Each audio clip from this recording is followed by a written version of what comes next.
मेरा नाम पल्लवी है। मेरी शादी एक मिडिल क्लास फैमिली में हुई थी, जहाँ पर मेरे पति के अलावा मेरे ससुराल में मेरे सास ससुर, जेठ जेठानी और जेठानी की एक जवान लड़की थी।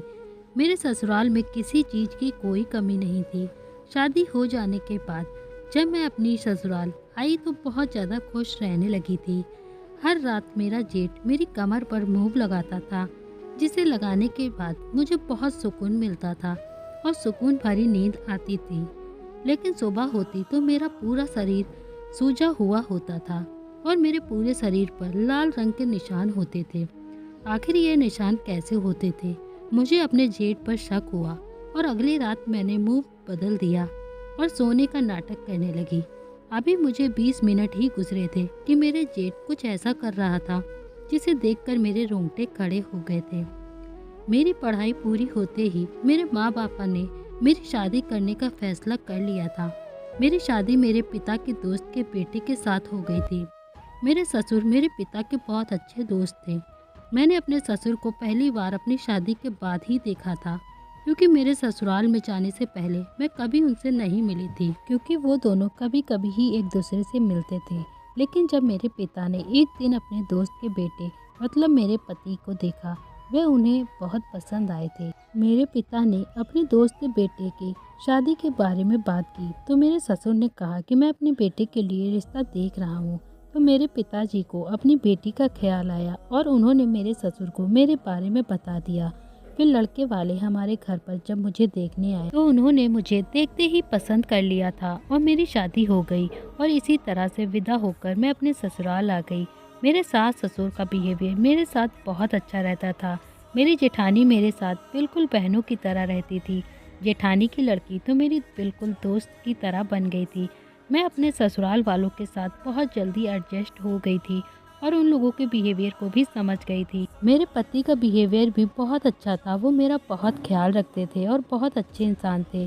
शादी के 5 महीने बाद मेरे पति को दूसरे शहर काम करने के लिए जाना पड़ गया था। उन्होंने मुझे बताया था कि उनको 1 महीने की छुट्टी मिली थी, मगर मैंने जिद करके 1 हफ्ता और बढ़वा दिया था।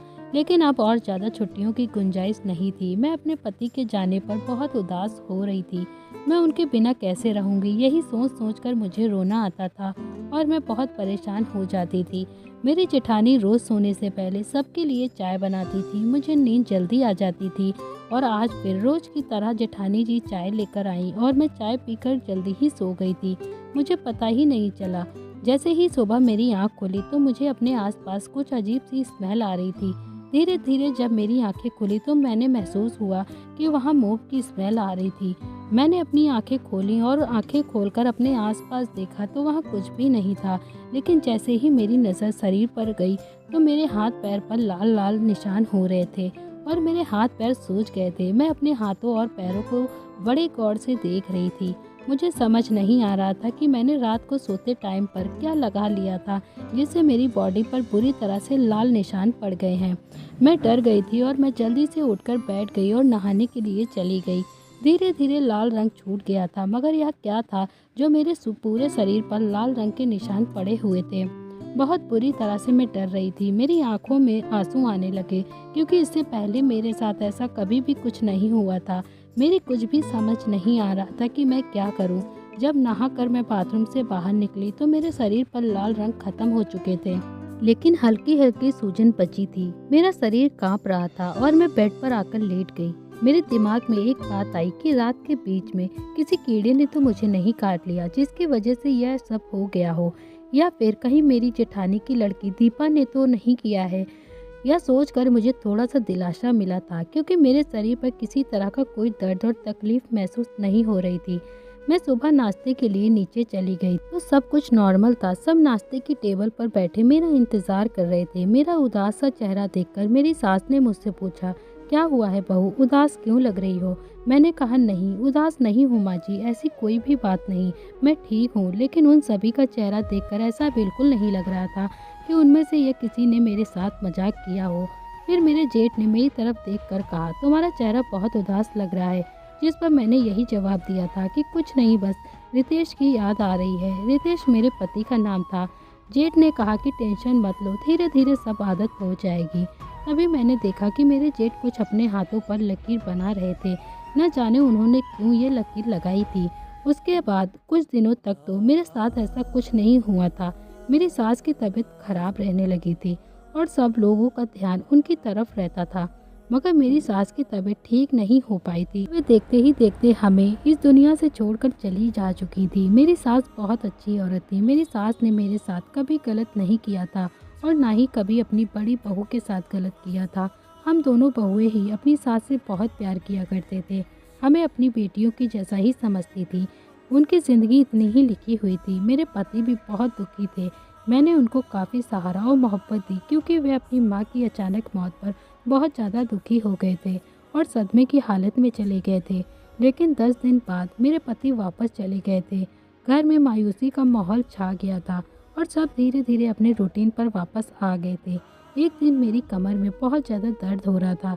मेरी जेठानी कुछ दिनों के लिए अपने मायके चली गई थी। मेरी कमर में बहुत ज़्यादा दर्द हो रहा था। मेरे जेठ ने जब मेरी शक्ल देखी तो पूछने लगे, क्या हुआ है तुमको? तुम्हारी तबीयत तो ठीक है ना? मैंने अपने जेठ जी से कहा कि कुछ नहीं, बस मेरी आज कमर में थोड़ा सा दर्द हो रहा है।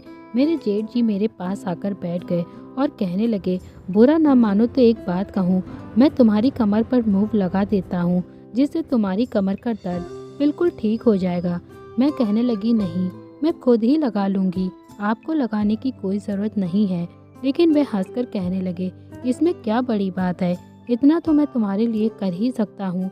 तुम्हारी जेठानी के भी मैं कभी कभी मूव लगा दिया करता था जिससे उनकी कमर का दर्द चुटकियों में गायब हो जाता था। लेकिन तुम तो मुझे गलत समझ रही हो। तो ठीक है, वे उदास होकर बोल रहे थे। मेरा मकसद उनका दिल दुखाना नहीं था। आखिर मैं मान गई थी। उस दिन घर के सभी लोग मंदिर गए हुए थे, सिर्फ मेरे जेठ ही घर पर मौजूद थे। कमर के दर्द की वजह से मैं मंदिर नहीं जा पाई थी। मैं लेट गई और मेरे जेठ जाकर अपने कमरे से मूव लेकर आए और मेरी कमर पर लगाने लगे। वे बहुत अच्छे से मालिश कर रहे थे। जब मालिश पूरी हो गई तो वे मुस्कुराकर कहने लगे, अब बताओ, अब कैसा लग रहा है तुम्हें? मैंने भी हंसकर जवाब दिया कि आप तो बहुत अच्छी मालिश करते हैं, दर्द तो बिल्कुल ठीक हो गया है। वे कहने लगे, अब देखो, मैं इसी मूव से तुम्हारे पैरों की मालिश करता हूँ। तुम्हारे पैरों को भी बहुत अच्छा महसूस होगा और तुम्हें बहुत आराम मिलेगा। इससे पहले कि मैं उनसे कुछ कह पाती, उन्होंने अपने हाथों से मेरे पैरों पर मालिश करना शुरू कर दिया था और मैं खामोश हो गई थी। उस मूव की खुशबू बहुत ही तेज़ थी। मेरे जेठ मालिश करके जा चुके थे और सब लोग भी वापस आ गए थे और मुझे बड़ी अजीब सी मदहोशी छा रही थी। इतना ज़्यादा सुकून मिल रहा था कि मुझे नींद आ गई। मैं गहरी नींद में चली गई। मुझे पता ही नहीं चला। मुझे बहुत अच्छी सुकून भरी नींद आ रही थी। उस रात में बड़े सुकून से सो रही थी। जब आंखें खुली तो मुझे कमरे में किसी के होने का एहसास हुआ। मैंने चाहा कि आंखें खोलूं, लेकिन नींद मुझ पर इस तरह से छाई हुई थी कि मैं अपनी आंखें खोलकर देख भी नहीं पा रही थी। लेकिन जब सुबह हुई तो फिर मैं वही हुआ था जिसको मुझे डर था। मैं दोबारा से डर गई थी। मेरे हाथों और पैरों पर लाल रंग के निशान थे और मूव की स्मेल कहाँ से आ रही थी, जैसे मूव की स्मेल रात नहीं बल्कि अभी थोड़ी देर पहले ही की गई हो। मुझे अच्छे से याद था कि रात में ही मालिश की गई थी। जब मैंने बाथरूम में जाकर अपना पूरा शरीर चेक किया तो मेरे पूरे शरीर पर लाल रंग के निशान पड़े हुए थे। एक बार फिर से मेरे साथ वही हादसा हुआ था और मैं रोने लगी। मैंने उन लाल रंग के निशानों को छुपाने के लिए अपने पूरे शरीर पर पानी डाल लिया था और नहाने लग गई थी। न जाने ये निशान कौन लगाता था जिसका मुझे एहसास भी नहीं होता था। मेरे दिमाग में अजीब अजीब तरह के ख्याल आ रहे थे कि शायद किसी और की गलती की वजह से यह सब कुछ मेरे साथ हो रहा है। मुझे वैसे भी बहुत डर लगता था। मैं शुरू से ही डरपोक रही थी। जब मुझे पता चला कि यह काम किसी गैर आदमी का है तो मुझे बहुत ज़्यादा डर लगने लगा।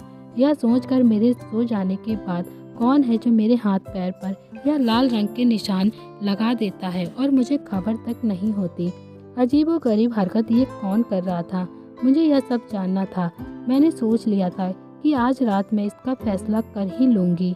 और जैसे तैसे रात करीब आ रही थी, सच्चाई जानने का इंटरेस्ट मुझ में और भी ज़्यादा बढ़ता जा रहा था। फिर आके सब ने एक साथ मिलकर खाना खाया और सब अपने अपने कमरों में सोने के लिए चले गए।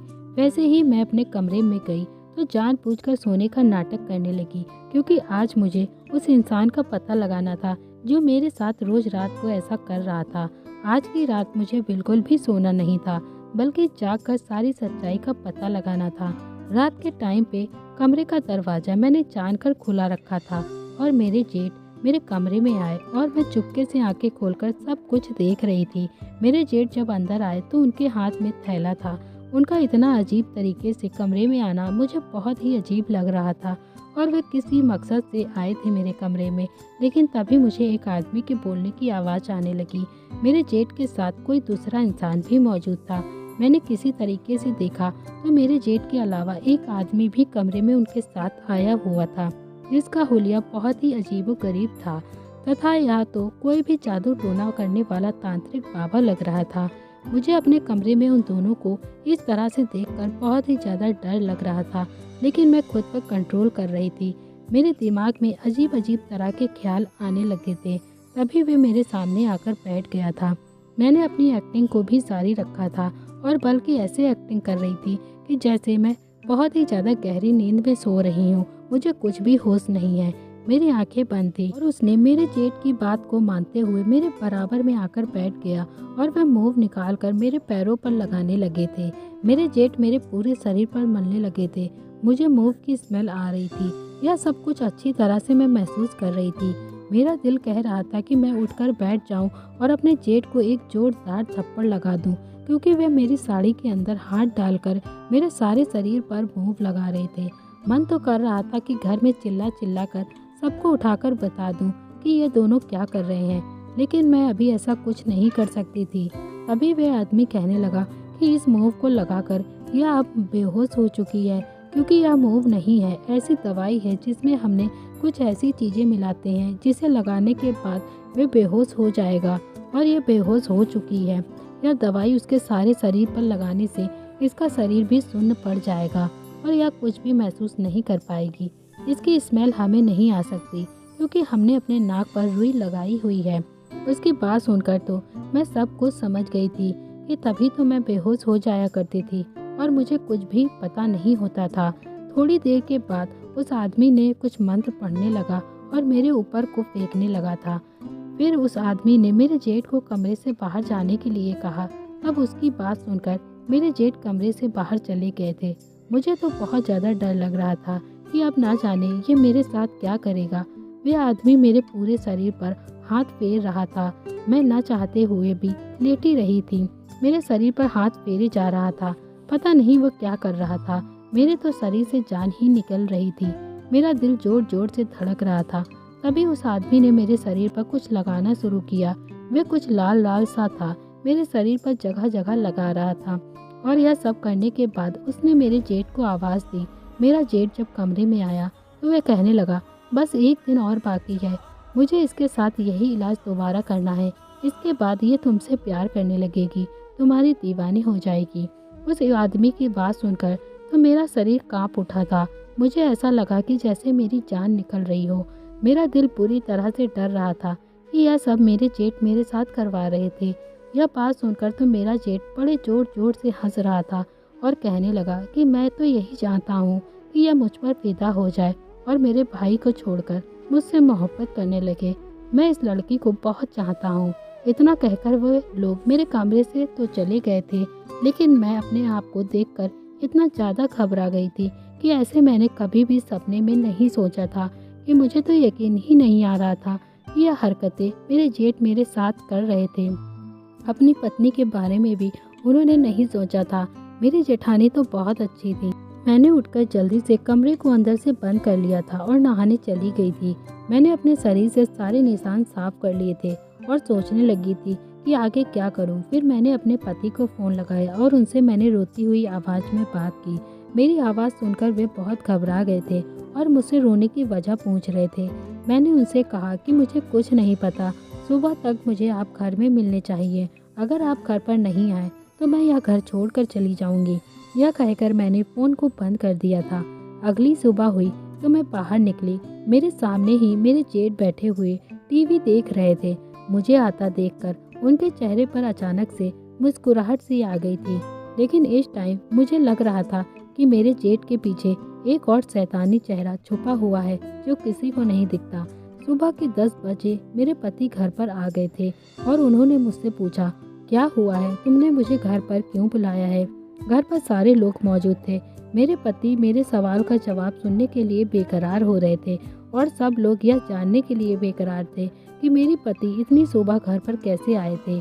मेरे समझ में नहीं आ रहा था कि मैं किस तरह से अपने जेठ की बात सबको बताऊं, लेकिन बड़ी हिम्मत करके सब कुछ मैंने बता दिया। मेरी बातें सुनकर और सारी रात सुनकर मेरे जेठ का चेहरा ही उतर गया था। उनके चेहरे के एक्सप्रेशन बिल्कुल बदलने लगे थे। लेकिन यह सुनते ही मेरे पति ने सबके सामने मेरे मुंह पर एक जोरदार थप्पड़ मार दिया था। यह बात सुनकर उन्हें गुस्सा आ गया था और मैं जानती थी कि कोई भी मेरी बात पर यकीन नहीं करेगा। मेरे जेठ बोल पड़े कि यह क्या बोल रही हो तुम। तभी मेरे पति मेरा हाथ पकड़कर मुझे घर से बाहर निकालने लगे और फिर मैंने अपने पति से अपना हाथ छुड़वाकर अपने कमरे में भाग कर गई और मैंने अपने फ़ोन में जेठ की सारी हरकत रिकॉर्ड कर ली थी। मेरे जेठ और वह आदमी मेरे कमरे में आया था। वे मेरे साथ जो भी कर रहे थे वह सब कुछ इस कैमरे में रिकॉर्ड हो चुका था। वह वीडियो देखकर मेरा पति सदमे से नीचे गिर गया था। घर के सारे मेंबर ने उस वीडियो को देख लिया था और उसके बाद मेरे जेठ सर झुकाकर खड़े हुए थे। मेरी जेठानी ने जेठ को 2 थप्पड़ मारे और बहुत बुरा भला भी कहा और उनसे कहा कि मैं ये सारे रिश्ते आपसे तोड़ के अपने घर चली जाऊंगी। उन्होंने यह फैसला कर लिया था। मेरी जेठानी ने जेठ से सारे रिश्ते तोड़ लिया था और अपने घर मायके जाने का फैसला कर लिया। मेरे जेठ जेठानी मेरे और मेरे पति के पैर पकड़कर माफ़ी मांगने लगे और कहने लगे, मुझे माफ़ कर दो। जिस दिन से यह शादी करके आई है मैंने उसको बहुत पसंद कर लिया था, इसीलिए मैं तांत्रिक बाबा से इसके ऊपर जादू करवा रहा था। फिलहाल जो भी हुआ था अच्छा नहीं हुआ था। सब घर वालों के सामने मेरी इज्जत को तार तार कर दिया गया था। एक तरफ मेरे पति की पत्नी थी तो दूसरी तरफ उनके भाई थे। मेरे पति अपने भाई को घर से बाहर नहीं निकाल सकते थे, इसीलिए वे मुझे ही अपने साथ दूसरे शहर लेकर चले गए जहाँ पर वे काम किया करते थे। मेरी जेठानी भी मेरे जेठ को छोड़कर अपने मायके चली गई थी और उनसे डिवोर्स लेने का फैसला भी कर लिया था। मेरे पति ने अपने भाई से सारे संबंध खत्म कर दिए थे। अब उस घर में मेरे जेठ के अलावा कोई भी नहीं बचा है, वो अकेले ही रहते हैं। मेरे जेठ पछतावे के सिवा अब कुछ भी नहीं कर सकते। अब उनसे कोई भी बात नहीं करता है और ना ही उनके साथ कोई भी रिश्ता रखना चाहता है। मैं अपने पति के साथ तो दूसरे शहर में बहुत खुश रहती हूँ, लेकिन आज भी मुझे अपने जेठ की गंदी हरकत पर बहुत अफसोस होता है। तो दोस्तों, उम्मीद करती हूँ आपको हमारी कहानी पसंद आई होगी। कहानी पसंद आई है तो वीडियो को लाइक करें और चैनल को जल्दी से सब्सक्राइब करें। कभी भी किसी को पाने के लिए किसी तांत्रिक बाबा के चक्कर में ना पड़े, इससे हमारे सारे संबंध भी टूट जाते हैं और हमारी इज्जत भी खत्म हो जाती है।